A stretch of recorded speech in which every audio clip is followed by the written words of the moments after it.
Hello students, तो आज वाले लेक्चर में अपन कंटिन्यू करेंगे वेव्स को। और लास्ट लेक्चर में मैंने वेव्स का आपको रिफ्लेक्शन और ट्रांसमिशन की कहानी समझा दी थी। ठीक है, तो आज वाले लेक्चर में जो है मैंने आपको बोला था ये फॉर्मूले याद कर लेना जो स्क्रीन पे लिखे हैं, ये वाले फॉर्मूले आपको आगे काम आने वाले हैं। ठीक है ना, स्टैंडिंग वेव के बारे में जो भी पढ़ेंगे ना अपन, तो ये वाले फॉर्मूले सारे अपने को यूज होने वाले हैं। ठीक है, तो फॉर्मूला मैं एक बार आपको एक्सप्लेन करता हूँ बच्चों। क्या है देखो, कोस स्क्वायर है equal to 1 plus cos 2a/2 और साइन स्क्वायर है 1 माइनस कोस 2a/2। ये इंटरफेरेंस में भी यूज हुआ था, आपको याद हो तो एक मैंने a2 इक्वल टू a1 कर दिया था ना, a2 equal to a1 i2 बराबर i1, वहाँ ये फॉर्मूला यूज किया था। ठीक है, अब जिन बच्चों को ये फॉर्मूले याद नहीं होंगे ना बेटा, तो उनको हो सकता है स्टैंडिंग वेव की मैथमेटिक्स की कैलकुलेशन में प्रॉब्लम होगी थोड़ी। ठीक है, आज वाला लेक्चर तो वैसे पूरा थ्योरी जाएगा, कल वाले लेक्चर में न्यूमेरिकल जाएंगे, तो न्यूमेरिकल में भी ये फॉर्मूले यूज होंगे और डेरिवेशन में भी यूज हो सकते हैं। ठीक है ना, हल्के फुल्के से। तो डेरिवेशन में एक ये सिंगल एक ये फॉर्मूला यूज होगा, आज वाला एक डेरिवेशन कराऊंगा। तो साइन ए प्लस बी का फॉर्मूला होता है sign A cos B plus cos A sine B. ऐसे साइन ए माइनस बी का sign A cos B minus cos A sine B, मतलब ये प्लस की जगह माइनस लगा देना। अब अगर इन दोनों ऊपर वाले फंक्शन को ऐड कर दूं मैं, ये प्लस ये कर दूं, तो आप ध्यान से देखोगे तो इससे तो ये तो गायब हो जाएगा, तो ये क्या हो जाएगा twice of sine A cos B. ठीक है, इसी पैटर्न पे अगर मैं ऐसा लिखता हूं, वैसे काम यही फॉर्मूला आने वाले हैं, मैं पहले बता दूं काम ये इतना ही, एक ही फॉर्मूला काम आने वाला है ज्यादा, बट मेजोरिटी क्वेश्चन जो होंगे ना उसमें यही फॉर्मूला काम आएगा। ठीक है, a प्लस बी वाला ये वाला फॉर्मूला काम आएगा मेजोरिटी क्वेश्चंस में ये। ठीक है, अब देखो मतलब आपको इधर से उधर भी जाना चाहिए, यहां से जो है आप इधर आ सको और इधर से इधर भी आ सको। ठीक है, अब अगर मैं बेटा लिखूं साइन, अगर यहां पे बीच में जो प्लस लिखा है ना बच्चे, यहां माइनस लिख दिया जाए अगर a माइनस बी। ठीक है, तो क्या होगा, अब अगर ये इक्वेशन से इसको गायब करूं, ये इक्वेशन में से इसको सब्ट्रैक्ट करूंगा तो ये वाली टर्म गायब हो जाएगी और यहां आ जाएगा twice of cos A sine B.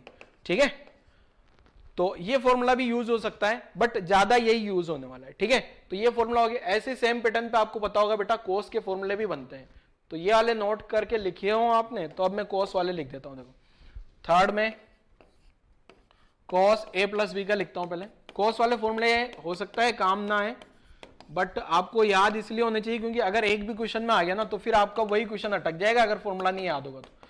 अगर फॉर्मूला याद नहीं होगा ना बेटा तो आपका क्वेश्चन अटक जाएगा। मैं फिर बोल रहा हूं a माइनस बी का लिखता हूं। ठीक है ना, तो a माइनस बी में क्या हो जाएगा, यहाँ कोस ए कोस बी, यहाँ प्लस हो जाएगा। ठीक है, साइन ए साइन बी, मतलब कोस में काम गड़बड़ है, यहाँ प्लस आता है तो यहाँ माइनस और यहाँ माइनस आएगा तो यहाँ प्लस। ठीक है बेटा, अब अगर मैं कोस ए प्लस बी का लिखता हूं, दोनों फंक्शन को ऐड कर देता हूं, a plus B A minus B, तो ये हो जाएगा अपना twice of cos A cos B. ठीक है, ऐसे ही अगर मैं एक और लिखता हूं कोस ए प्लस बी या minus cos A minus B, तो यहां आ जाएगा minus twice of sine A sine B. ठीक है, वैसे तो ये इतने सारे फॉर्मूले हैं, बट सबसे ज्यादा इंपॉर्टेंट यही एक फॉर्मूला काम आता है बेटा। ठीक है, और ये फॉर्मूला बना कैसे, इन दोनों को ऐड करने से। ठीक है, सब्ट्रैक्ट करने से, या ऐसे कोस में होगा कोस में ऐड, बाकी टेन पेन कोट से कुछ नहीं याद रखना। ठीक है, तो कुल मिला के अगर ये वाला एक फॉर्मूला या तो इसको डायरेक्ट रट लो, बट इसको रटने पे आपके 75% क्वेश्चन स्टैंडिंग वेव के हो जाएंगे मॉड्यूलोडिव, पर 25 में ये भी हो सकता है मिक्सचर। ठीक है ना, इसलिए अगर आपको पूरा परफेक्टनेस चाहिए तो चारों फॉर्मूले याद कर लो, प्लस वाले माइनस वाले, मतलब अगर ये चार, मतलब ये दो याद करो एडिशन सब्ट्रैक्शन, दो याद करो एडिशन सब्ट्रैक्शन। ठीक है, तो नोट कर लो जरा इनको, ये सारा नोट करो, फिर आगे की कहानी समझाता हूं आपको क्या है स्टैंडिंग वेव। ठीक है, स्टैंडिंग वेव किस टाइप से बनेगी। चलो तो आ जाते हैं अपन स्टैंडिंग वेव पे। तो स्टैंडिंग वेव क्या है, देखो मैंने लास्ट लेक्चर में भी समझाया था, superposition of two sine wave, दो साइन वेव होनी चाहिए। ठीक है, इक्वल, क्या क्या इक्वल हो, एम्पलीट्यूड इक्वल हो, फ्रीक्वेंसी इक्वल हो और अपोजिट डायरेक्शन में जा रही हो। जैसा मैंने बताया था सेम फ्रीक्वेंसी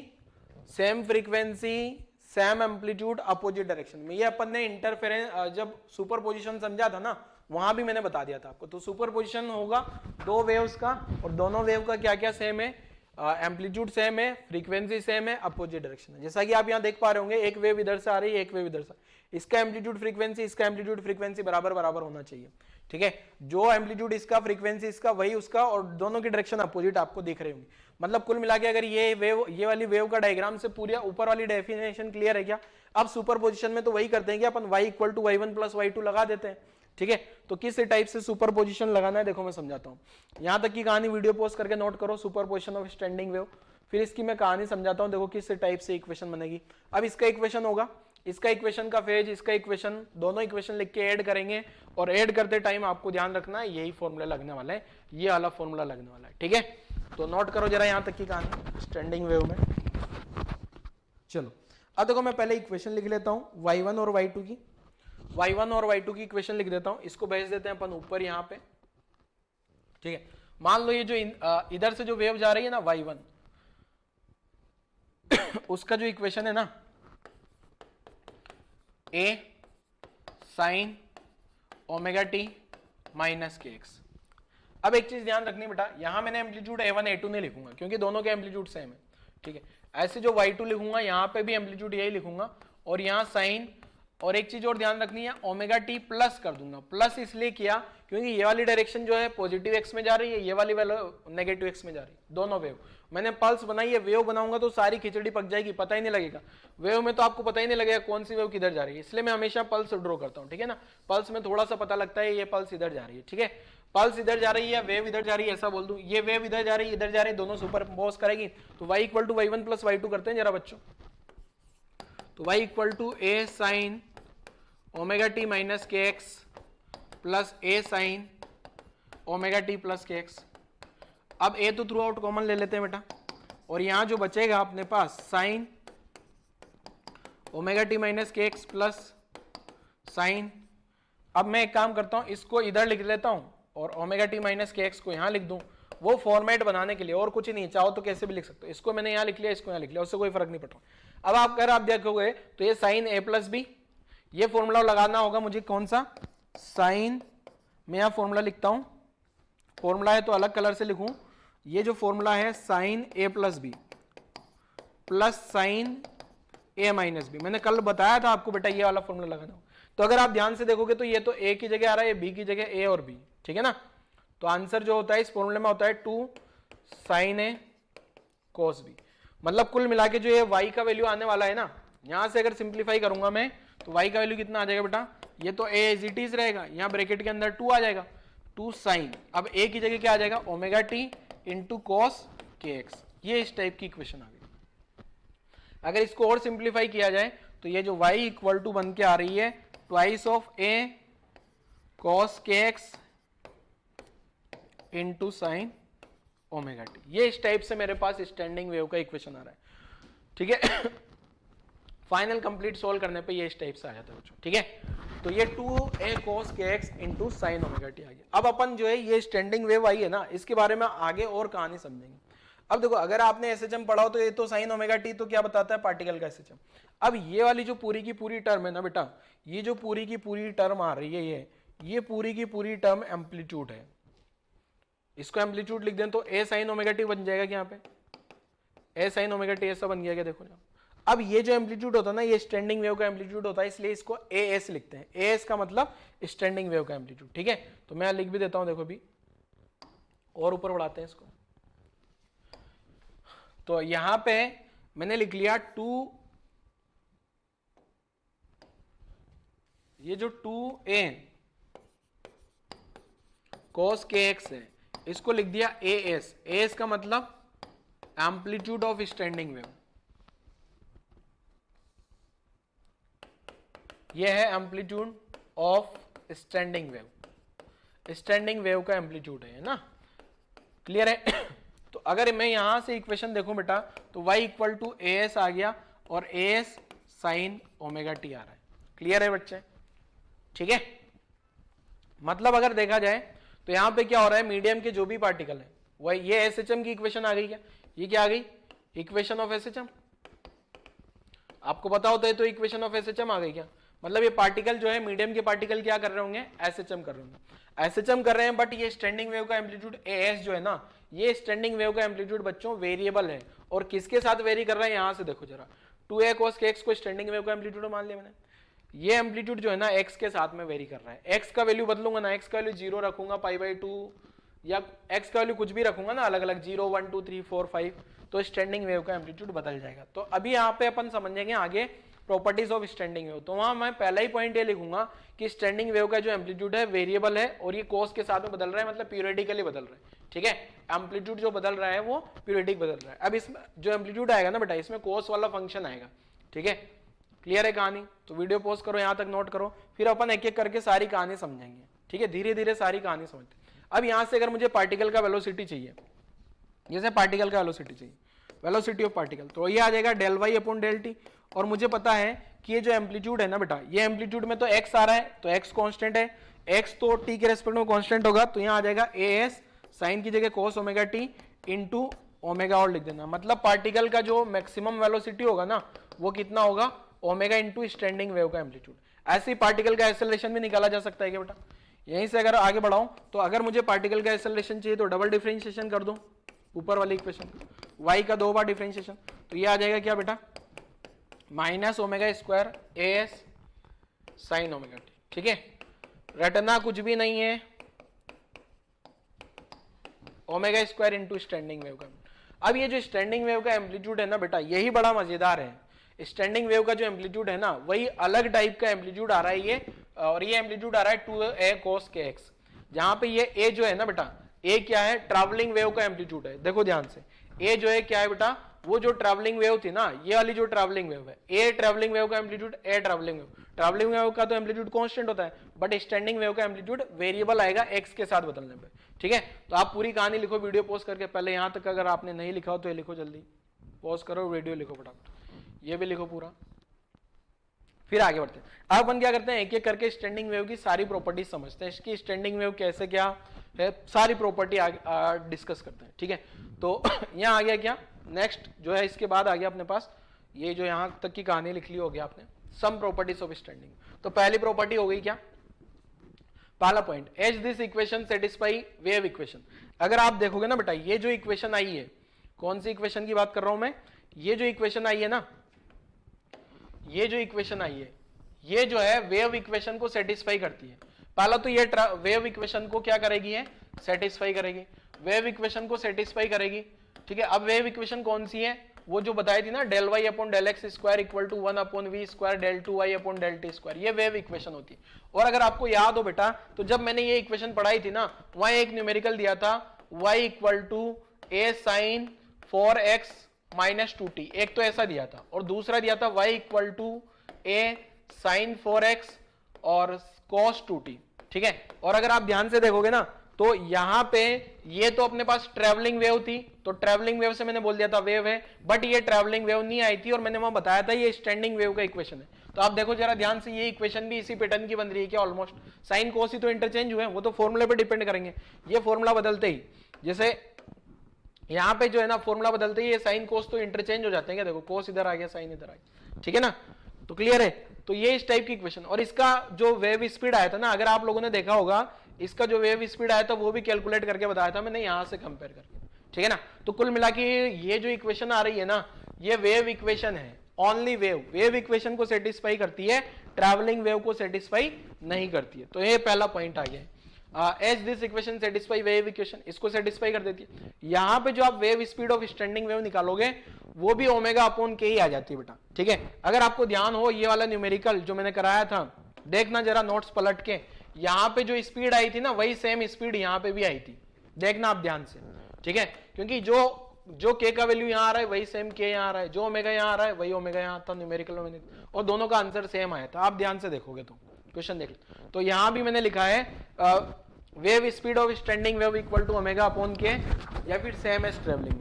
अगर आपको लगता है कि सर ये ऐसा कैसे आ रहा है ओमेगा अपॉन के, तो आप लोग क्या करोगे, ये वाला जो क्वेश्चन है ना बेटा, इसको 2 बार डिफरेंशिएशन करो, 2 बार t के रेस्पेक्ट में, 2 बार x के रेस्पेक्ट में, और ये इक्वेशन को सेटिस्फाई कराओगे ना, तो v का वैल्यू आ जाएगा आपके पास ओमेगा अपॉन के। ठीक है, मैं नहीं लिख रहा हूं, but it is not of the form of f x plus minus V T plus minus X by V, तो ये फंक्शन नहीं है, तो ये ट्रैवलिंग वेव तो नहीं है, so the wave is not travelling wave. यहां नॉट भी लिखना है भाई, नॉट ही भूल गया जो इंपॉर्टेंट पॉइंट है, नॉट अ ट्रैवलिंग वेव। ठीक है ना, ये ट्रैवलिंग वेव नहीं है, ठीक है। वेव ट्रैवलिंग वेव क्यों नहीं है? क्योंकि ये x प्लस माइनस वीटी का फंक्शन नहीं है। दूसरा पॉइंट ये बताऊंगा कि एम्पलीट्यूड वेरिएबल होता है, ठीक है। तो यहां तक की कहानी लिखो जल्दी से, वीडियो पॉज करो, यहां तक की कहानी लिखो।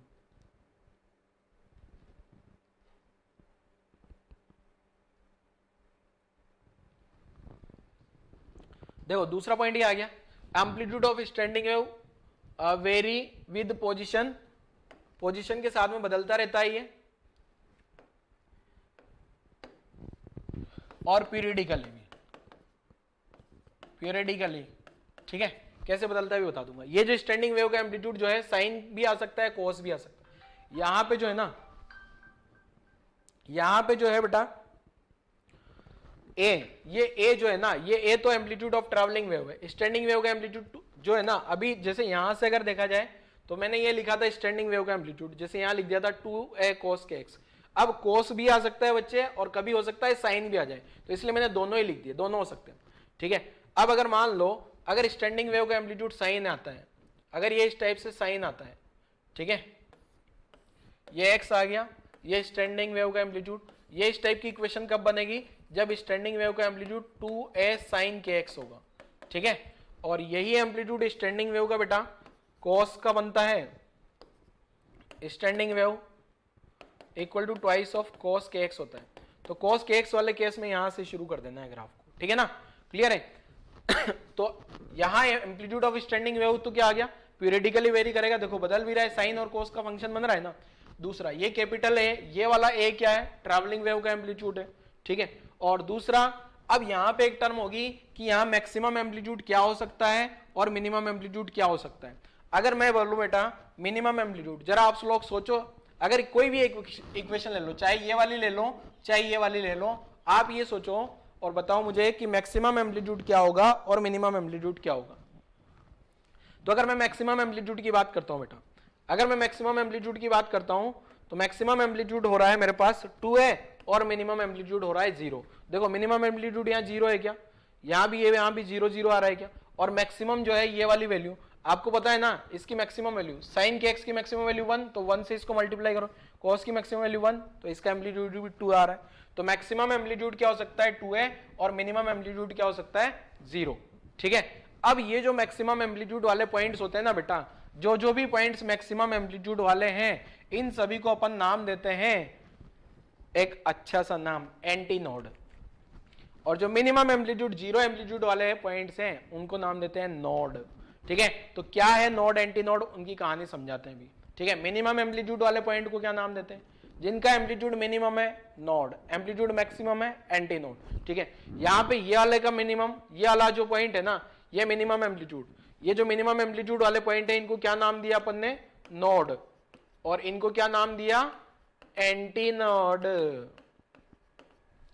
तो ये वाला पॉइंट तो हो गया मेरे पास नोड नोड नोड, एन का मतलब नोड है ये, ठीक है।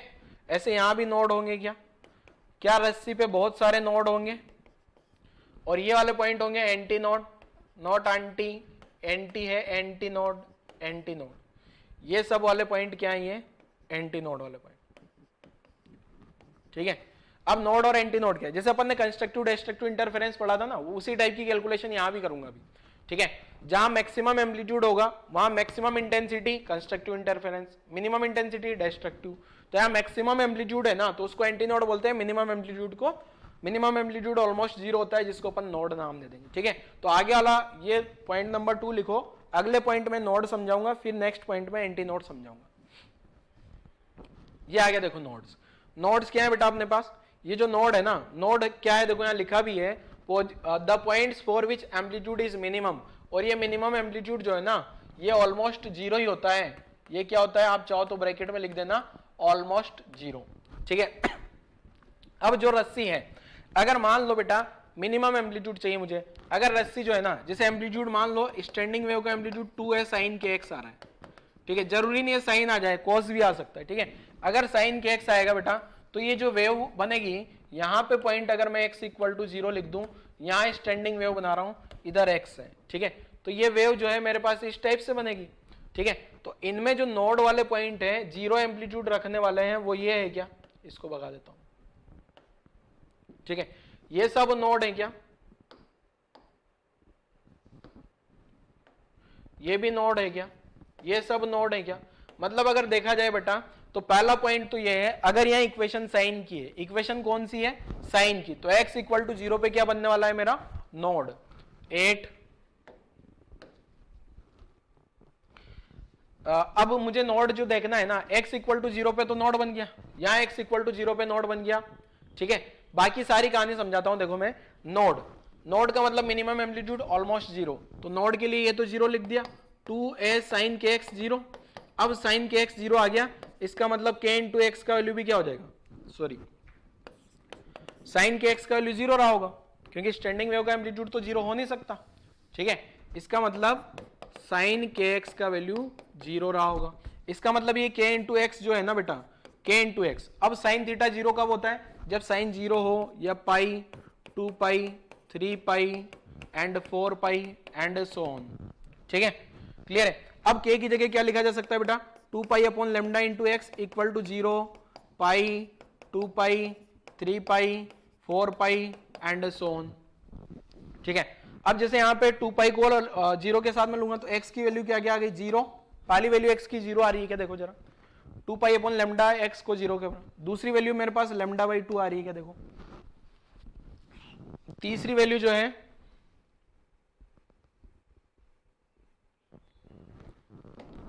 तीसरी वैल्यू आ रही है 2 लेमडा बाई 2, फिर 3 लेमडा बाई 2, डायरेक्ट लिख दूं क्या अब मैं, 4 लेमडा बाई 2, ये इस टाइप से वैल्यूज आ रही। मतलब अगर देखा जाए ना बेटा, तो जो ये नोड है ना, हर दो नोड, ये नोड और ये नोड, इन दोनों नोड के बीच का सेपरेशन कितना आ रहा है, यहां से यहां तक लेमडा बाई 2, और अगले दो नोड के बीच का सेपरेशन लेमडा बाई 2, अगले दो नोड के बीच, और आपको पता भी है ना आधी वेव फॉर्म बन रही है, ठीक है। तो एक पॉइंट से यहां लिखूंगा मैं, दो नोड के बीच का जो सेपरेशन होगा, separation between two consecutive nodes, ये कितना आ जाएगा, लेमडा बाई 2, ठीक है बेटा, क्लियर है। तो पॉइंट नंबर 3 हो गया। पॉइंट नंबर 3 में आपको क्या याद रखना है, वापस रिपीट कर रहा हूं, नोड का मतलब ऐसे पॉइंट्स जिनका एम्पलीट्यूड मिनिमम हो जाए। अब साइन की इक्वेशन होगी तो मिनिमम एम्पलीट्यूड वाले पॉइंट आपको दिख ही रहे हैं, ठीक है। x इक्वल टू 0 पे अगर इक्वेशन साइन की है, यहां पे साइन आएगा, तो x इक्वल टू 0 पे क्या बन जाएगा अपना, नोड। अगर यही इक्वेशन में कोस होता ना बेटा, ये इक्वेशन में मेरे पास क्या होता, कोस होता, तो इक्वेशन में अगर कोस होता ना तो क्या होता, देखो, अगर यही इक्वेशन में ए स्टैंडिंग वेव का एम्पलीट्यूड 2a cos kx होता, तो ऐसी सिचुएशन में ये जो स्टैंडिंग वेव का एम्पलीट्यूड लिखता मैं यहाँ पे, वो इस टाइप से लिखता क्या, तो इस टाइप पे जो है नोड जो बनता ना मेरा, नोड यहाँ बनता क्या, यहाँ पे नोड बनता, यहाँ नोड बनते हैं, ठीक है, ये इस टाइप से नोड बनते क्या। मतलब यहाँ x इक्वल टू 0 पे नोड नहीं बन रहा है, x इक्वल टू 0 पे तो ये एंटी नोड है, एंटी नोड की कहानी अभी आगे समझाऊंगा, ठीक है। यहाँ x इक्वल टू 0 पे नोड है, ठीक है। तो यहाँ पे बाकी पूरी कहानी तो वही बनने वाली है, ठीक है ना, ठीक है। तो ये मैं अभी बाद में आगे लिख दूंगा, पहले आप लोगों को ये कहानी समझ लो बस। इतना वीडियो पोस्ट करके नोड के बारे में इतना सारा लिख डालो जल्दी से, फिर एंटी नोड के बारे में समझते हैं। एंटी नोड क्या है, at points for which amplitude is maximum, ऐसे पॉइंट जिनके लिए एम्पलीट्यूड क्या हो जाए, मैक्सिमम हो जाए। जैसे मान लो वापस इक्वेशन में मैंने साइन ले लिया, 2a sin kx, अब मुझे पता है इसका मैक्सिमम एम्पलीट्यूड कितना हो सकता है। जैसे पिछले वाले में मिनिमम एम्पलीट्यूड लिखा है ना, मिनिमम एम्पलीट्यूड लिखा है क्या मैंने, यह है अपना मिनिमम एम्पलीट्यूड, ठीक है, और ये मिनिमम एम्पलीट्यूड यहां लिख दिया। अगले वाले में लिख रहा हूं मैं मैक्सिमम एम्पलीट्यूड, तो मैक्सिमम एम्पलीट्यूड क्या हो सकता है, मैक्सिमम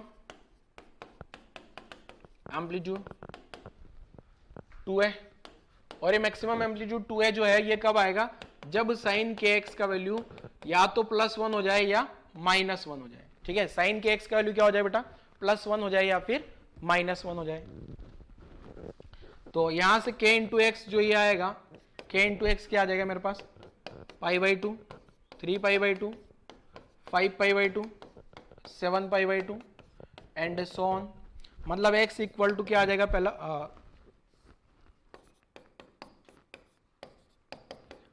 k की जगह मैंने 2π/λ लिख दिया, ठीक है। अगर ये आपको समझ में, जैसे नीट वाले बच्चों को ये कहानी समझ नहीं आ रही हो, सर +-1 पे क्या है, तो π/2 3π/2 पे अगर आप वैल्यू देखोगे ना तो साइन क्या है, तो +1 होगा या -1 होगा। ठीक है, बाकी आगे मैं बता दूंगा कैसे आंसर निकालना आपको। ठीक है,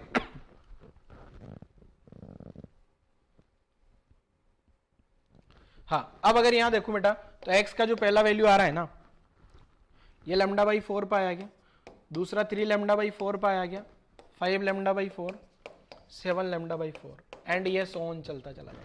ठीक है, अगर मैं वापस से यहाँ पे साइन का इक्वेशन बनाऊं, x स्टैंडिंग वेव, ये साइन का इक्वेशन इस टाइप से बनेगा।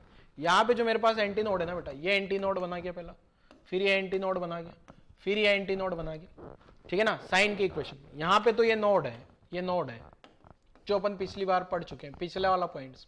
ठीक है ना, तो एंटी नोड जो बनेगा ना, पहला वाला एंटी नोड बनेगा λ/4 पे, दूसरा वाला एंटी नोड बनेगा 3 λ/4 पे, और दो एंटी नोड के बीच का सेपरेशन, जैसे दो नोड के बीच का सेपरेशन लैम्डा है ना, उसी टाइप से अगर मैं देखूंगा तो एंटी नोड और एंटी नोड के बीच का सेपरेशन ये भी λ/2 होगा। ठीक है, यहां से यहां तक पूरी वेव कंप्लीट हो गई क्या, देखो मैक्सिमा से मैक्सिमा पहुंच गई, तो दो कंसेक्यूटिव एंटी नोड के बीच का सेपरेशन भी क्या हो जाएगा, λ/2। बट बेटा अगर मैं ये चेक करता हूं, क्या ये एक नोड और एंटी नोड, इनके बीच का सेपरेशन λ/4 होता है, कंसेक्यूटिव नोड और एंटी नोड के बीच का सेपरेशन λ/4, तो यही मैंने यहां भी लिख दिया, देखो जरा। ठीक है, ये अपना 4 पॉइंट आ गया। ठीक है, 4 पॉइंट में क्या आ गया, देखो separation between two consecutive anti node λ/2, separation between two consecutive nodes और एंटी नोड, एक नोड और एक एंटी नोड के बीच का सेपरेशन λ/4। ठीक है, नोट कर लो जरा बच्चे कहानी। अब देखो यहां से याद कैसे रखना है आपको, देखो इतनी कैलकुलेशन तो हर बार करेंगे नहीं अपन, तो किस टाइप से याद रखना है मैं बता देता हूं आपको। ठीक है ना, किस वे में आपको ये याद रखना है। देखो तो मैं नोट लगा के कंक्लूजन करा देते हैं, ये पॉइंट नंबर 4 हो गया। अब पॉइंट नंबर 4 के बाद में जो है ना, एक काम करो, यहीं पे अपन कंक्लूजन लिखते हैं। ठीक है, यही कंक्लूजन लिख रहा हूं पॉइंट नंबर 4। तो कंक्लूजन क्या है देखो, ठीक है, कंक्लूजन ये है बेटा कि जो नोड और एंटी नोड बनेंगे अपन, अगर इक्वेशन देखो, या तो इस इक्वेशन में as = 2a sin kx होगा। ठीक है, अगर इक्वेशन में 2a sin kx है ना, तो आपको बिना सोचे समझे ये साइन वाली इक्वेशन इस टाइप से बनेगी, तो आपको क्या कर देना है, x = 0 पे नोड बना देना है। आपको पता है क्योंकि x का वैल्यू 0 रखूंगा, साइन 0 0 स्टैंडिंग वेव का, तो ये सब नोड वाले पॉइंट हो गए मेरे पास। ठीक है, ये सब एंटी नोड वाले पॉइंट हो गए। ठीक है, और आपको एक चीज और ये ध्यान रखनी है, दो नोड के बीच का सेपरेशन लैम्डा, दो नोड के बीच का सेपरेशन लैम्डा। ठीक है,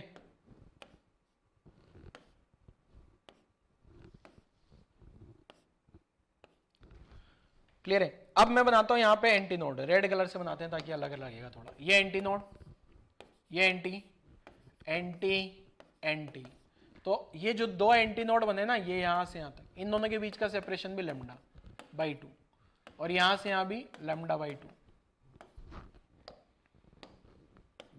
भी लगाना है। ठीक है, और अगर देखा जाए तो नोड और एंटी नोड के बीच का सेपरेशन देखा जाए तो λ/4।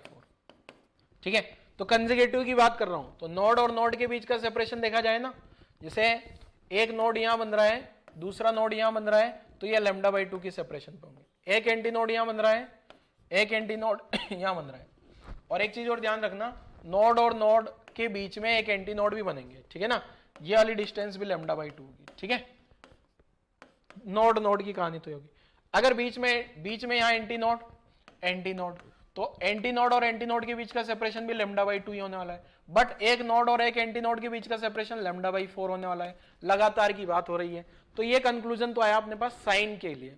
अगर यही इक्वेशन, तो साइन वाले में आपको ये ध्यान रखना है 8x = 0 क्या बनेगा, नोड बनने वाला है। ठीक है, 8x = 0 नोड फॉर्म होने वाला है। अगर यहीं पे अगर इक्वेशन में कोस भी आ जाएगा ना, कभी कभी अगर मान लो बच्चे,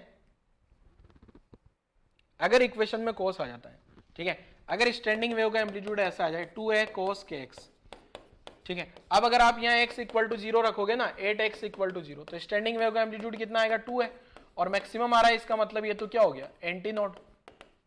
ठीक है, और वहां पे क्या हो रहा था, अब यहां पे अगर मैं x = 0 की बात करता हूं, यहां ये जो इक्वेशन आ गई,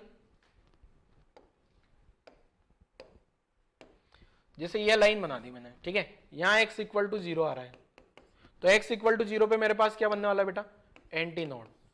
अगला एंटी नोड यहाँ कहीं आएगा, अगला एंटी नोड यहाँ कहीं, और दो एंटी नोड के बीच का सेपरेशन कितना, λ/2, λ/2, ठीक है। कल इस पे बेस्ट न्यूमेरिकल कराऊंगा अगले लेक्चर में, ठीक है। यहाँ पे जो है ना x इक्वल टू λ/2 हो जाएगा, यहाँ x इक्वल टू 2 λ/2 हो जाएगा, ठीक है। बीच बीच में नोड भी आने वाले हैं, यहाँ पे x इक्वल टू λ/4 होगा, और ये वाली सेपरेशन λ/4 होगी, और यहाँ से यहाँ तक λ/2 होगी, ठीक है। यहाँ पे x इक्वल टू 3 λ/4 हो जाएगा, और ये ध्यान से 0 λ/4 2 λ/2 3 λ/4 2 λ, फिर अगला भी आ जाएगा, यहाँ भी एक नोड और बनेगा, ठीक है। तो ये सारे नोड और एंटी नोड की पोजीशन अपन ने समझ ली। तो आपको रिजल्ट ये याद रखना है कि जो दो नोड और एंटी नोड के बीच का सेपरेशन है ना, दो नोड के बीच का सेपरेशन λ/2, दो एंटी नोड के बीच का सेपरेशन λ/2, दो नोड, एक नोड और एक एंटी नोड के बीच का सेपरेशन λ/4। क्लियर है बच्चों, नोट कर लो जरा यहाँ तक। साइन का इक्वेशन आएगा ना तो x इक्वल टू 0 पे नोड बना लेना है, कोस का इक्वेशन आएगा तो x इक्वल टू 0 पे एंटी नोड बना लेना, ठीक है। ये साइन और कोस कैसे पता लगेगा, ये यहाँ फॉर्मूले में पता लगेगा। देखो फॉर्मूला कहाँ गया, हाँ यहाँ, ठीक है ना। यहाँ पे जो है ना, देखो अगर आप ध्यान से देखोगे तो देखो यहाँ कभी ये यहाँ साइन आया, यहाँ कोस आया, यहाँ कोस आया, यहाँ साइन आया, ठीक है ना। तो इस टाइप से कुछ भी बदला जा सकता है। ये पॉइंट क्लियर हो गया, नोड हो गया, एंटी नोड वाला कंक्लूजन भी लिख डालो, इसका मेन पॉइंट भी लिख देना है, एंटी नोड वाला अगर ये नहीं लिखा है तो, ठीक है। चलो नेक्स्ट वाला पॉइंट क्या है, देखो all particle between two consecutive nodes oscillate in same phase. तो देखो क्या है, देखो बेटा जैसे मान लो ये यहाँ पे ये इस टाइप से मैंने वेव बनाई, ठीक है ना, ये इस टाइप से वेव जा रही है, तो ये वाला पॉइंट नोड हुआ, ये वाला पॉइंट नोड हुआ, ये वाला पॉइंट नोड हुआ, ये वाला पॉइंट नोड हुआ, और ये वाला पॉइंट नोड हुआ। अगर दो नोड के बीच की बात करूं, all particle between two consecutive node, consecutive बोले तो लगातार, ये वाला नोड और ये वाला नोड लगातार है क्या, तो ये वाले पार्टिकल है ना सारे मीडियम के, ये वाले सारे पार्टिकल यहाँ पहुंच गए हैं अभी, ठीक है। ये वाले सारे पार्टिकल यहाँ हैं, और ये दो नोड वाले है ना, ये सब नीचे है क्या, तो सबके सब सेम फेज में है क्या। दो नोड, ये दो नोड के बीच के सारे पार्टिकल ऊपर हैं, ये दो नोड के बीच के सारे पार्टिकल नीचे हैं, दो नोड के बीच के, तो दो नोड के बीच में जितने भी पार्टिकल होंगे वो सब सेम फेज में ऑसिलेट कर रहे होंगे। तो लिखा भी है मैंने all particle between two consecutive, लगातार होने चाहिए। अगर मैं ये वाला नोड और ये वाला नोड ले लूं तो ये तो ऊपर जा रहे हैं और ये नीचे जा रहे हैं, तो गड़बड़ हो गया ना, इसलिए लगातार नोड होने चाहिए, दो लगातार नोड के बीच में सेम फेज में होंगे। ऑल पार्टिकल नियर बाई, अगर मैं इस नोड के अगल बगल की बात करता हूं, ये नोड के इधर लेफ्ट में और राइट में, just left and just right जो होगा ना ऑफ एनी नोड, कोई भी एक नोड ले लो, कोई भी नोड के लेफ्ट एंड राइट में, कोई भी नोड के लेफ्ट एंड राइट में, नोड के लेफ्ट एंड राइट में, लेफ्ट एंड राइट में, ये सब अपोजिट फेज में होंगे, एक ऊपर जा रहा होगा तो एक नीचे जा रहा होगा। ऑल पार्टिकल नियर बाई मतलब जस्ट लेफ्ट और just right of any node of the both side always oscillate in opposite phase. Node के जस्ट अगल बगल, जस्ट इसलिए बोल रहा हूं क्योंकि अगर इस नोड के लेफ्ट में देखोगे तो ये, और राइट में अगर यहां पहुंच गए ना आप, तो फिर दोनों सेम हो जाएंगे, इसलिए जस्ट नियर बाई बात करा जा रहा है, जस्ट लेफ्ट और जस्ट राइट ये अपोजिट फेज में हो जाएंगे, ठीक है ना। क्लियर है, नोट कर लो जरा। एक नोड के जस्ट अगल बगल वाले नियर बाई वाले पार्टिकल जो भी होंगे वो क्या होंगे, अपोजिट फेज में ऑसिलेट कर रहे होंगे बच्चे।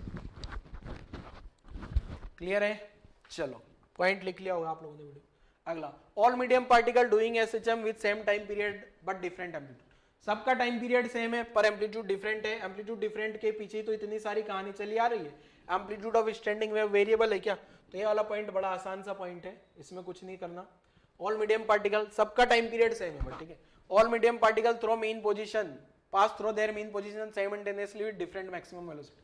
सबका मैक्सिमम वेलोसिटी भी अलग अलग होगा क्योंकि सबका एम्पलीट्यूड अलग अलग है क्या, तो मैक्सिमम वेलोसिटी क्या आ जाएगा, मैंने बताया था क्या, omega into standing wave, omega into A लिखते हैं ना, अब यहाँ ए की जगह एएस लिख देना है।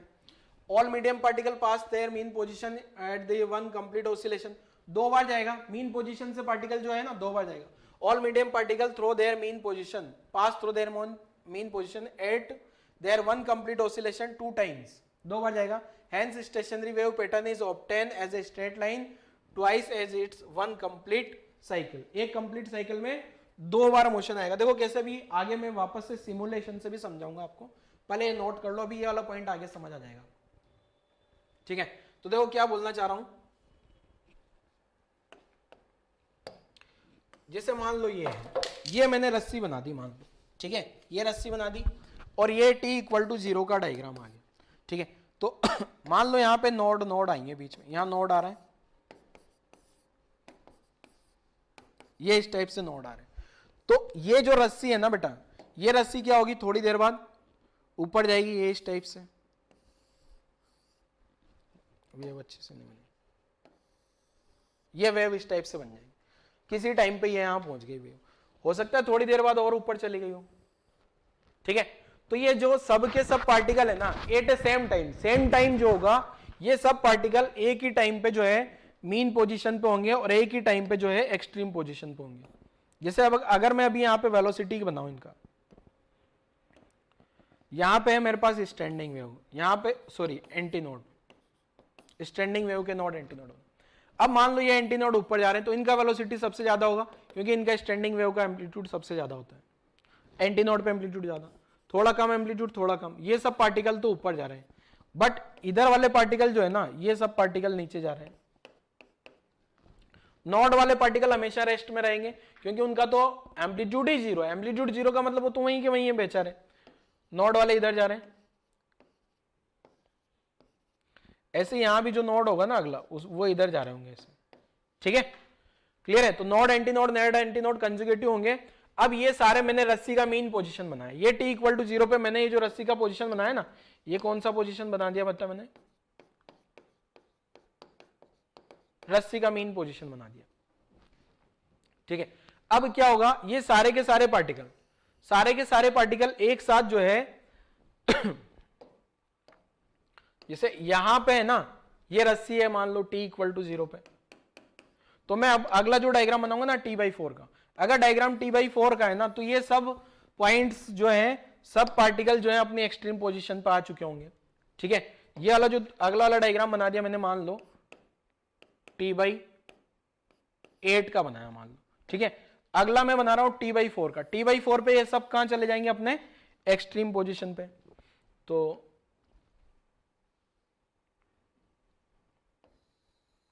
ये इस टाइप से मान लो ये एक्सट्रीम पे चले गए सब. ठीक है, ये diagram t equal to t/4 का है. अब अगला एक और डायग्राम बनेगा, ये सब एक्सट्रीम पे चले गए, मतलब यहां सारे पार्टिकल रेस्ट में आ गए. ठीक है, जब मीन पोजीशन पे थे ना, तो मैक्सिमम वेलोसिटी से भाग रहे थे. ये मीन पोजीशन पे ना, तो यहाँ पे वेलोसिटी मैक्सिमम वेलोसिटी से भाग रहे हो. यहाँ का सारे के सारे पार्टिकल मैक्सिमम वेलोसिटी से भाग रहे होंगे, तो उनकी काइनेटिक एनर्जी भी सबसे ज्यादा होगी. यहाँ सारे पार्टिकल रेस्ट में आ गए ना, रेस्ट में आ गए मतलब 0 वेलोसिटी हो गई इन सबकी. ठीक है, सारे पार्टिकल, ये सारे इनफाइनाइट पार्टिकल होंगे यहाँ पे, रस्सी पे सारे पॉइंट्स हैं. पॉइंट्स बोल दो या पार्टिकल बोल दो, एक ही बात है. ठीक है, अभी सिमुलेशन से समझाऊंगा तो थोड़ा और अच्छे से क्लियर होगा. ठीक है, तो ये नोड वाले पॉइंट. अब इसके बाद जो होगा ना, रस्सी वापस यहां आएगी, फिर रस्सी इधर जाएगी, फिर रस्सी क्या होगी, इधर जाने वाली है इस टाइप से. ठीक है, फिर रस्सी जो है नेगेटिव एक्सट्रीम पे पहुंच जाएगी, इस टाइप से नेगेटिव एक्सट्रीम बनेगा ये, फिर वापस, और ऐसे ऐसे वाइब्रेट करती रहेगी पोजीशन. मतलब ये वाले जो पॉइंट्स है ना, ये वाले पॉइंट्स नोड है अपने. ये वाले पॉइंट्स क्या है बच्चे, नोड. ये नोड वाले पॉइंट है, ये वाला पॉइंट नोड है, ये वाला पॉइंट नोड आ गया n. ठीक है, ये वाला पॉइंट नोड, ये वाला पॉइंट भी नोड, और ये वाला पॉइंट भी नोड. और ये जो बीच बीच में ये वाले पॉइंट है ना, यहाँ वाले पॉइंट एंटी नोड, यहाँ वाले पॉइंट एंटी नोड, यहाँ वाले पॉइंट एंटी. मतलब एंटी नोड का मैक्सिमम एम्पलीट्यूड, नोड का 0 एम्पलीट्यूड बेचारों का. तो ये डायग्राम और बनाओ आप लोग, एक डायग्राम और बनाओ विजुअलाइजेशन के लिए. ठीक है, ये डायग्राम बनाओ जल्दी से.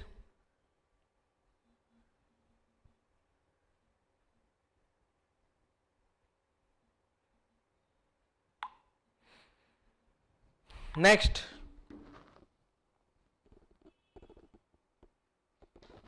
नेक्स्ट क्या है देखो बेटा, अभी मैं इसको सिमुलेशन से विजुअलाइज करा दूंगा आपको.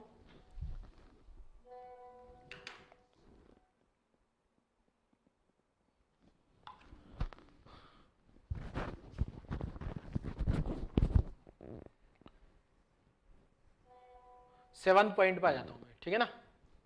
पिछला वाला पॉइंट 6 ही था ना, है देख लेते हैं जरा। तो 7 पॉइंट क्या है देखो,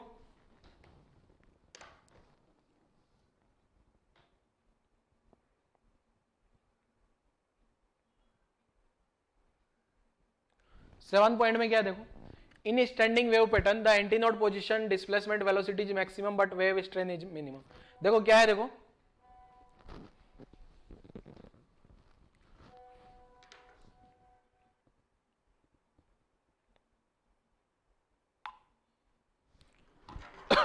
देखो क्या है यहां पे, ये जो है ना, ये जो एंटीनोड वाले पार्टिकल है, एंटीनोड वाले पार्टिकल अगर देखूं तो एंटीनोड वाले जो पार्टिकल है, ये एंटीनोड वाला पार्टिकल है क्या, इसका वेलोसिटी सबसे ज्यादा है, सबसे ज्यादा वेलोसिटी, इसका डिस्प्लेसमेंट भी सबसे ज्यादा हुआ क्या, इसका डिस्प्लेसमेंट भी अगर आप देखोगे तो सबसे ज्यादा हुआ है, सबसे ज्यादा हुआ है। नोड वाले तो बेचारे रुके हुए पड़े हैं, और ये जो है ना सबका डिस्प्लेसमेंट अलग अलग आएगा, सबका मैक्सिमम वेलोसिटी अलग अलग आएगा। तो यही पॉइंट्स क्या बोल रहा है देखो, इन standing wave pattern at antinode position displacement and velocity is maximum. Displacement तो ज्यादा होगा, वेलोसिटी भी ज्यादा होगी, बट स्ट्रेन वहां सबसे कम होगा। स्ट्रेन क्या होता है ये आप लोगों को पता ही होगा इलास्टिसिटी में, change in length upon original length, ठीक है ना। स्ट्रेन आपको पता ही होगा। तो स्ट्रेन जो है ना ये भी बता देता हूं कि स्ट्रेन मिनिमम क्यों है, ठीक है। मैं एक वेव बनानी पड़ेगी मुझे, यहाँ पे देखना, ध्यान से समझना बच्चे। मान लो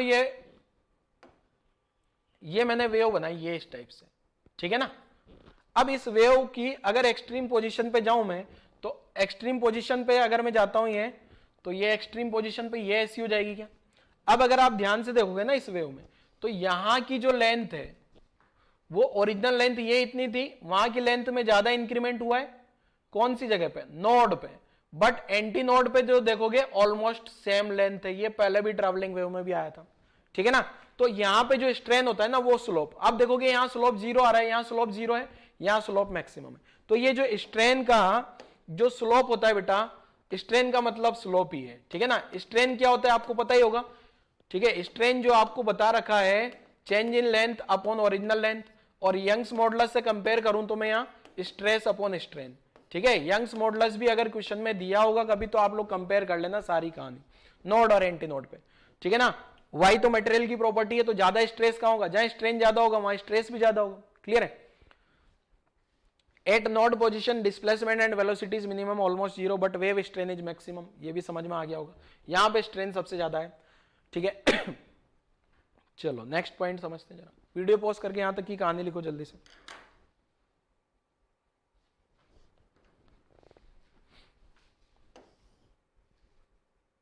point number 8, standing wave can be transverse और लॉन्गिट्यूडनल। स्टैंडिंग वेव ट्रांसवर्स भी हो सकती है, लॉन्गिट्यूडनल भी हो सकती है। रस्सी के केस में जो अभी पढ़ रहे हैं, in case of string reflected wave exist, अगर रिफ्लेक्ट होकर आ रही होगी वेव तो ट्रांसवर्स स्टैंडिंग वेव बनेगी, जबकि आगे जो चैप्टर पढ़ेंगे साउंड में ये वाला पॉइंट वहां वैलिड होगा, अभी लिख लो बस। ऑर्गन पाइप में जो है लॉन्गिट्यूडनल बनेगी, साउंड वेव लॉन्गिट्यूडनल वेव होती है इसलिए, ठीक है। ये वाला पॉइंट केवल आप लोगों को लिख लेना है, ज्यादा दिमाग नहीं लगाना। पॉइंट नंबर 8 का है नीचे वाला पार्ट पे, ठीक है। Next point number 9, next point number 9 क्या है, पॉइंट नंबर 9 देखो जरा क्या है। देखो ये सारे पॉइंट्स आपको एक सिंगल पॉइंट याद नहीं रखना, बस इनकी एकदम रीडिंग लगाती चलनी, क्योंकि क्वेश्चंस आते हैं ना तो आप लोग वहां सोल्व कर पाओ, ठीक है ना। ऐसा कोई नहीं बोलेगा कि स्टैंडिंग वेव के 9 पॉइंट एक्सप्लेन कर दो आप, बोर्ड का एग्जाम तो है नहीं, और आएगा तो वहां ऐसे एक्सप्लेन करने के लिए कोई नहीं पूछता, ठीक है ना। न्यूमेरिकल में यूज होगा, अगले लेक्चर में न्यूमेरिकल करेंगे, बट ये सारे पॉइंट्स याद होने चाहिए आपको, ठीक है ना। वो क्वेश्चन आते हैं ना, which of the following options are correct and incorrect, उनमें काम आते हैं। देखो अगला पॉइंट जो है अपने पास क्या है, देखो अगला पॉइंट लिखा है मैंने, as in stationary wave nodes are permanently at rest, ठीक है, node rest, so energy can be transmitted across them so that no energy can be transmitted. मतलब क्या है, अगर दो नोड रेस्ट में है ना तो वो अपने से एनर्जी को आगे नहीं बढ़ने जाएंगे, बढ़ने देते हैं, ठीक है। देखो ट्रैवलिंग वेव में क्या होता है, ट्रैवलिंग वेव में लगातार वेव ऊपर नीचे करके आगे बढ़ती रहती है, ठीक है। बट स्टैंडिंग वेव में क्या होता है, नोड तो बिल्कुल एकदम रेस्ट में बने हुए हैं क्या, ये देखो जरा यहाँ पे, ये नोड तो एकदम बिल्कुल रेस्ट में हमेशा के हमेशा ही, तो ये जो एनर्जी है ना ये एनर्जी है जो दो नोड के बीच की एनर्जी, ये एनर्जी ना तो इधर जा रही है ना इधर जा रही, मतलब एनर्जी हमेशा इन दो नोड के बीच में ही मेंटेन रहने वाली है। बट इन दो नोड के बीच में एनर्जी जो है काइनेटिक एनर्जी पोटेंशियल एनर्जी में कन्वर्ट हो जाती है। जैसे ये वेव जो है ना, ये वाली वेव मीन पोजीशन पे है तो काइनेटिक एनर्जी मैक्सिमम हो जाएगी, ठीक है। एक्सट्रीम पोजीशन पे जाते ही वेलोसिटी जीरो हो गई, वेलोसिटी जीरो होते ही kinetic energy zero, potential energy maximum. फिर मेन पोजीशन पे आ गई पोटेंशियल एनर्जी। अभी देखो यहां पे जो रस्सी का लेंथ, यहां से यहां तक की रस्सी का लेंथ और यहां से यहां तक की रस्सी का लेंथ, ये वाली लेंथ ज्यादा है, मतलब यहां पोटेंशियल एनर्जी ज्यादा होगी, पोटेंशियल एनर्जी ज्यादा होगी बट काइनेटिक एनर्जी जीरो होगी, क्योंकि ये रस्सी तो पूरी इस टाइप से खींची हुई है ना। क्लियर है बच्चों? इस सिचुएशन पे जब होगी मेन पोजीशन पे तो काइनेटिक एनर्जी मैक्सिमम होगी। क्लियर है बच्चों? कहानी क्लियर है सबको? अब देखो, तो ये जो पॉइंट है, as in stationary wave node are permanently, so कोई भी एनर्जी आगे नहीं बढ़ रही, ठीक है। अब energy of one segment is constant, कोई भी एक सेगमेंट की एनर्जी दो नोड के बीच constant, but this energy oscillate between elastic potential energy kinetic energy of particle between medium, ठीक है ना। काइनेटिक एनर्जी पोटेंशियल एनर्जी में ऑसिलेट करती रहती है, जैसे आपने एसएचएम में भी पढ़ा था वैसे ही सेम, ठीक है। यहां पे भी मैंने बताया क्या कि एक अभी पोटेंशियल एनर्जी है, काइनेटिक एनर्जी जीरो है, फिर यहां आते काइनेटिक एनर्जी मैक्सिमम हो जाएगी, पोटेंशियल एनर्जी जीरो हो जाएगी। When all particle at their extreme position, अगर सारे के सारे पार्टिकल एक्सट्रीम पोजीशन पे, सारे के सारे पार्टिकल एक्सट्रीम पोजीशन पे है ना, तो काइनेटिक एनर्जी मिनिमम होगी ऑलमोस्ट जीरो और पोटेंशियल एनर्जी मैक्सिमम हो जाएगी, ठीक है। अगला पॉइंट देखो, अगला पॉइंट क्या है? When all the particles simultaneously pass through mean position, अगर सारे के सारे पार्टिकल मीन पोजीशन से जाते हैं तो काइनेटिक एनर्जी मैक्सिमम और पोटेंशियल एनर्जी मिनिमम हो जाएगी, ठीक है बच्चों? क्लियर है? तो यहां तक की कहानी आप लोगों को समझ आ गई होगी। अब देखो मैं एक चीज और बता देता हूं, जो अच्छा total energy in one segment is constant, ठीक है। टोटल एनर्जी जो होगी सारी की सारी क्या होगी एक सेगमेंट में, वो कांस्टेंट होगी। तो 9th वाला पॉइंट अपना यहां से शुरू हुआ था, आप लोग लिख लो जरा इसको,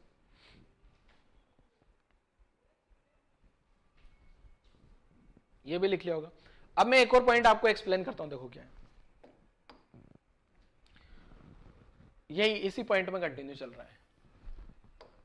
देखो ये जो वेव है ना बच्चे, ये वेव इस टाइप से है क्या, देखो ज्यादा ही बड़ी बन गई। ये वेव इस टाइप से है क्या, ठीक है। बीच में यहां नोड बन रहे हैं, node node node node node. अब आप कि ये जो एनर्जी है ना बच्चे, अगर रस्सी मीन पोजीशन पे है, at mean position, mean position पे है ना रस्सी, ठीक है। तो जब रस्सी मीन पोजीशन पे है तो कौन सी एनर्जी मैक्सिमम है? काइनेटिक एनर्जी मैक्सिमम है, ठीक है। ये वाला, यही वाला पॉइंट में समझा दूं क्या? यही समझा देता हूं। ये रस्सी बना दी मैंने, ये रस्सी जब मीन पोजीशन पे होगी ना, मीन पोजीशन पे जब रस्सी, ये जो नोड बना, ये जो नोड बना, ये नोड और ये नोड, ये आ गई अपने पास मीन पोजीशन। जब रस्सी मीन पोजीशन पे है तो काइनेटिक एनर्जी क्या है? मैक्सिमम है, ठीक है। काइनेटिक एनर्जी क्या है?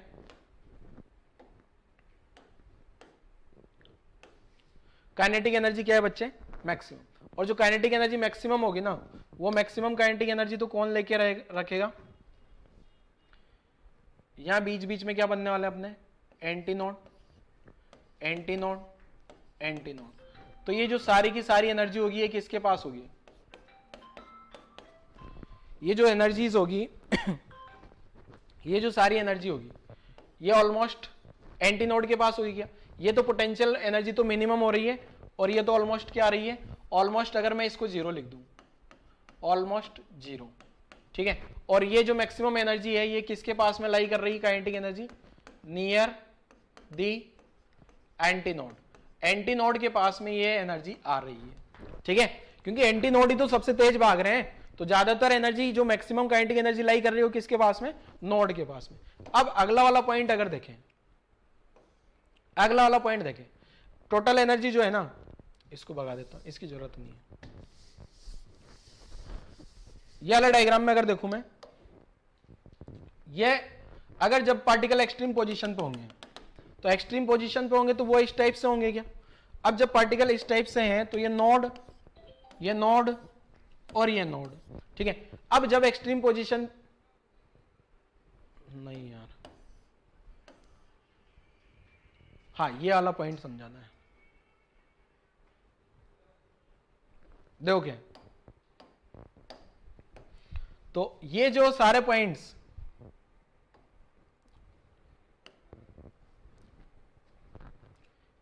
ये तो मैंने मीन पोजीशन बना दी। अब जब ये रस्सी एक्सट्रीम पोजीशन पे होगी तो ये इस टाइप से होगी क्या, और इस टाइप से हो गई, तो ये नोड आ गए, ये नोड आ गए, और ये नोड, और ये नोड। तो when all particle are their extreme position, तो काइनेटिक एनर्जी तो मिनिमम ऑलमोस्ट जीरो होगी, पोटेंशियल एनर्जी मैक्सिमम। तो ये जो एंटी नोड वाले पॉइंट है ना बेचारे, ये जो एंटी नोड वाले हैं, एंटी नोड वाले हैं, उनके पास तो जीरो एनर्जी, क्योंकि वो तो रेस्ट में आ गए ना। बट ये जो काइनेटिक एनर्जी मैक्सिमम हो रही है ना, ये जो मैक्सिमम काइनेटिक एनर्जी हो रही है, ये नोड के पास में होगी, नियर दी नोड। इसके पीछे का रीजन देख लेते हैं जरा।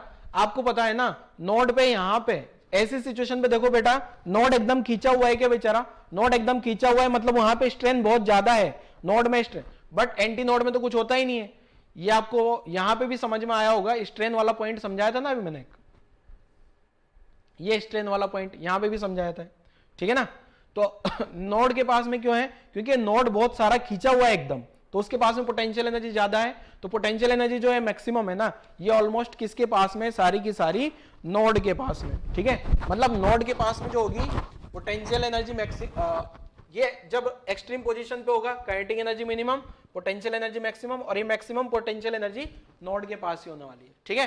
तो ऐसे करके अपना ये सारा कहानी खत्म होता है यहाँ पे आके बेटा।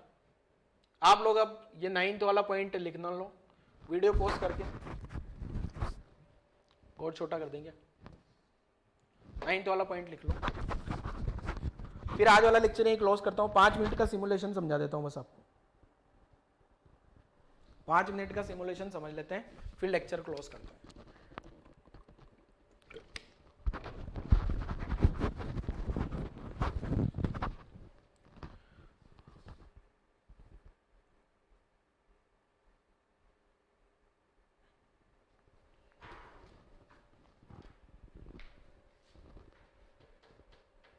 ये नहीं लिखना है ना,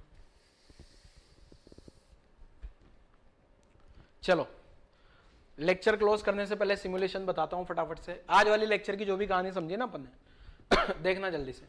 ये देखो, रीस्टार्ट पे करता हूं, तू भाग जा यार, रीस्टार्ट, हाँ रीस्टार्ट कर रहे हैं ना यार, पल्स। अब देखो, अब मुझे क्या चाहिए बेटा, लगातार इधर से वेव जनरेट करूं, इंसिडेंट इधर से रिफ्लेक्ट होकर आएगी, दोनों मिला के बना देगी अपनी स्टैंडिंग वेव, ठीक है। अब ध्यान से देखना फटाफट से, ये तो पल्स नहीं, मैं डायरेक्ट ऑसिलेट करा देता हूं, ऑसिलेट हो रही है, ठीक है। ये वेव का एम्पलीट्यूड बढ़ा देता हूं मैं। अब देखो ध्यान से देखना आप बच्चों, अगर आप ध्यान से देखोगे तो आपको नोड ऑब्जर्व होगा, ठीक है। मैं बहुत फास्ट कर देता हूं इसको। अब आप देखो जरा, यहां इस पॉइंट के आजू बाजू में नोड है, ये एंटी नोड वाले पॉइंट है, ये एंटी नोड वाले पॉइंट है। देखो जरा आप लोग ध्यान से देख पा रहे हैं, स्लो मोशन में देखते हैं। सारे पार्टिकल जो है ना एक साथ ऊपर जा रहे हैं, एक साथ नीचे आ रहे हैं, ठीक है ना। ये इंसिडेंट पल्स। हाँ अब देखो जरा, एक काम करता हूं मैं, मैनुअल करता हूं, ठीक है। मैनुअल में आपको अच्छे से समझ आएगा। मैनुअल में ध्यान से देखना जरा, ये भी तो पल्स जा रही है, पल्स जा रही है, अब टकरा के आएगी ना। अब देखो जरा, इसमें पता नहीं आप लोगों को समझ, उसमें वो देखते हैं जरा, इसको थोड़ा नॉर्मल मोशन में कर देते हैं, ठीक है ना। डैम्पिंग जीरो है सही, फ्रीक्वेंसी टेंशन को थोड़ा मिड में कर देते हैं। एक्चुअली क्या है ना, इधर से पल्स जा रही है, रिफ्लेक्ट होके आ रही है, तो यहां स्टैंडिंग वेव बन रही है बीच में। लूज एंड पे भी स्टैंडिंग वेव बनेगी, टेंशन हाई कर देते हैं।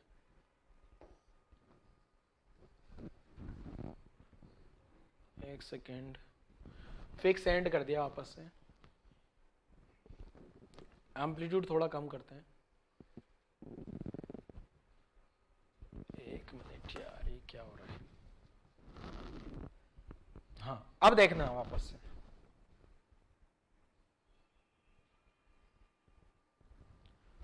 रेफरेंस लाइन ले लेते हैं ना, रूलर भी ले लें, रूलर की जरूरत नहीं है, टाइमर की जरूरत नहीं है।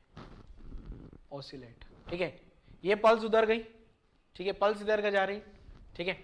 अब ये रिफ्लेक्ट होके आई, अब रिफ्लेक्ट हो गई, अब दोनों मिला के स्टैंडिंग वेव बना दिए। ये यहाँ पे स्टैंडिंग वेव बन गई, देखो जरा ध्यान से देखो, अब स्टैंडिंग वेव बन गई, जल्दी फटाफट फटाफट देखो, स्टैंडिंग वेव दिखी। अब ये अब हो क्या रहा है एक्चुअली में, इधर से पल्स आती है फिर इधर से जाती है, ये जो है ना एक फिक्स टाइम के बाद इधर पल्स भेजता है फिर रिफ्लेक्ट होकर आती है और स्टैंडिंग वेव। देखो अब वापस से यहाँ पे स्टैंडिंग वेव बन गई, ये ग्रीन वाले फिक्स हो गए, अब वापस उधर से पल्स आने लगे, इधर से जाके टकराएगी, अब वापस इधर से जाएगी, इधर टकराएगी, अब वापस स्टैंडिंग वेव बन गई। यहाँ पे देखो जरा, ये फिक्स फिक्स फिक्स पे हो गया स्टैंडिंग, फिर उधर से पल्स आ रही है, इधर से पल्स जाएगी, देखो ये मूव करके, ये जो है ग्रीन वाले है ना ये नोड बन जाएंगे। अभी देखना जैसे स्टैंडिंग वेव बनेगी ना, ये देखो स्टैंडिंग वेव बन गई है। अभी ऐसी सिचुएशन पे अपनी स्टैंडिंग वेव बन चुकी है, ये ऐसी सिचुएशन पे स्टैंडिंग वेव बन चुकी है। अब अगर आप ध्यान से देखोगे ना तो देखो यहाँ ये खिंचा हुआ रहा है कि रस्सी खींची हुई है, क्या रस्सी खींची हुई है, इसका मतलब रस्सी खींची हुई है, इसका मतलब क्या हो रहा है, इसका मतलब जो है पोटेंशियल एनर्जी आएगी, ठीक है ना। ये सब वाले ये वाले पॉइंट नोड हैं, ये वाले सारे के सारे ये वाले पॉइंट जो है ना, ये वाले सारे पॉइंट नोड हैं, ये नोड हैं, ये नोड के जैसा बिहेव कर रहे हैं, ठीक है। एक्चुअल में वो क्या रहा है, ये लगातार इधर वेव नहीं भेज रहा, वो क्या एक बार भेजता है थोड़ी वेव फिर रुक जाता है फिर भेज, इसलिए गड़बड़ हो रहा है वो डायग्राम, ठीक है ना। ये नोड हो गए, ठीक है, नोड नोड नोड, और नोड के बीच का सेपरेशन देखोगे ना, और भी नोड है यहाँ पे, ये भी नोड है, ये भी नोड है, ठीक है। तो कहानी आई थिंक आप लोगों को क्लियर हो गई होगी, ठीक है। सारे एक साथ ऊपर जा रहे हैं, एक साथ नीचे आ रहे हैं। अब देखो उसने नई वेव भेजी, नई वेव आई, इधर आ गई, अब इधर से टकराई, फिर ये स्टैंडिंग वेव बनना शुरू हो गई इधर से, देखो, ठीक है, क्लियर है। तो इस टाइप से बच्चों ये स्टैंडिंग वेव बनती है।